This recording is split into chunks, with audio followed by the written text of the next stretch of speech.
Hello, and welcome to the Daily Kirby Stage Podcast. Today, I'm gonna be playing Stage 2 of Onion Ocean. I believe this is the first one that gets properly underwater, but I don't entirely remember. It might have been the next one, actually. Why was Stage 2? I don't remember right now. Oh no, this is the underwater one. This is when you start going underwater. Oh, never mind, this is not the one I was thinking of. Oh well.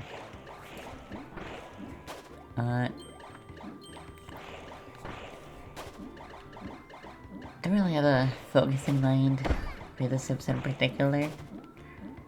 Let's talk about Glunk. Isn't Glunk cool? For those who don't know, Glunk is the green underwater enemy that spews bubbles as projectiles. These things, those are Glunks. They're cool, they've existed since the first Kirby game. In Kirby 64, you can actually pick them up and, use them as a weapon. Like, they just keep doing their thing as you're holding them. Essentially, every single enemy is able to be held up like that in Kirby 64 by just not turning them into an ability star.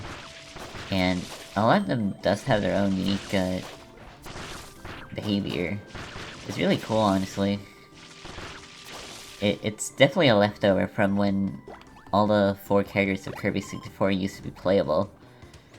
Cause the Kirby Stream Collection book, or actually I don't really remember exactly where, but somewhere it stated that Waddle would pick up enemies and basically use those to their own advantage.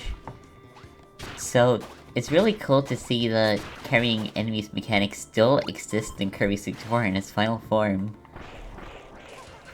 I have actually gone through every single one of those in a video on a channel with significantly more views than this one. But, you know what, it's a topic to talk about, so I'll take it. There's also Ghost from Kirby Squeak Squad. At some point I want to do an analysis on Ghost too, but I just haven't done that. I kinda wanted to do literally anything else, as with the second video on my main channel. I just haven't... Actually, I have been meaning to make a video about Eggerland. But thing is, I just did not want to play those more. Like, I just don't really enjoy Eggerland that much. I like the puzzle-solving aspect of Eggerland, but I really don't like how Eggerland is just can just be excruciatingly slow, which could be fine on its own, but there's no undo feature. So, you just... if you get hit, or if you accidentally move a block half a tile too far forward, oops, you gotta start the whole stage over again.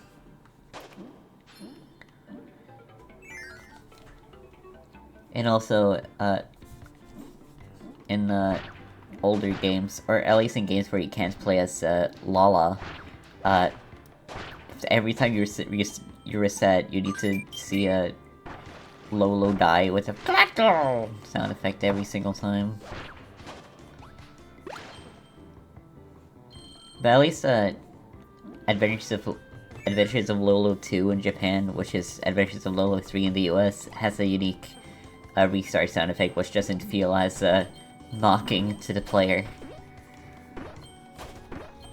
You know, something that's fun about the Eggerland series, which I will mention in said video if I ever do finish it, the one-up jingle from the Kirby games actually originates from the Eggerland series. Because some stages, from the second game onwards... Or actually, no, I think even in the first Eggerland, whatever. In Eggerland and Adventures of Lolo, they have a mechanic where sometimes when you collect the things you need to beat the stage, you unlock little power-ups that you can use within the stage. And, when you yeah, that sound effect. Actually, was it that sound effect? It was at least some common Kirby sound effect that played when you unlock a when you get a power-up in Eggerland / Adventures of Lolo. Oh yeah, I guess to elaborate, Adventures of Lolo is the game where, Lololo and Lalala from Kirby Superstar, or Kirby Streamline, originate from. I imagine, if you've listened to me talk about Eggerland and Adventures for Lolo, for that long, then you probably already know, but you know, better late than never to explain, I suppose. Despite that, I still really like the Eggerland series in some way. Like, I don't know,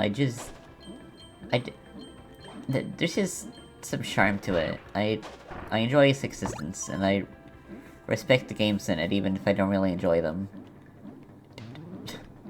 I think, I just make sure I get the title right here, and Meikyu no Fukatsu, kinda scarred me, cause, you know how with Mario, you have Mario 1, and then you have Mario 2?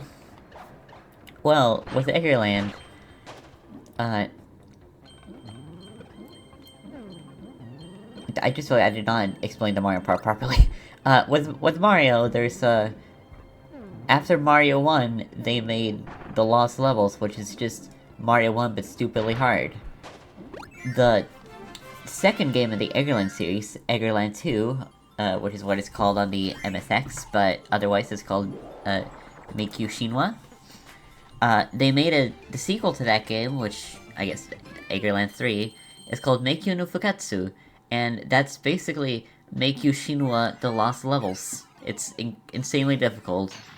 It also contains Buddha from, famous religion Buddhism. So, if you accept Eggerland as canon to Kirby lore, then that implies accepting, Buddhism as part of Kirby. Not necessarily saying you can't do that, I just mean that that's what happens. But yeah, that's it for this episode then. Thanks for watching. Or listening, honestly. I don't know what you're doing. Get out.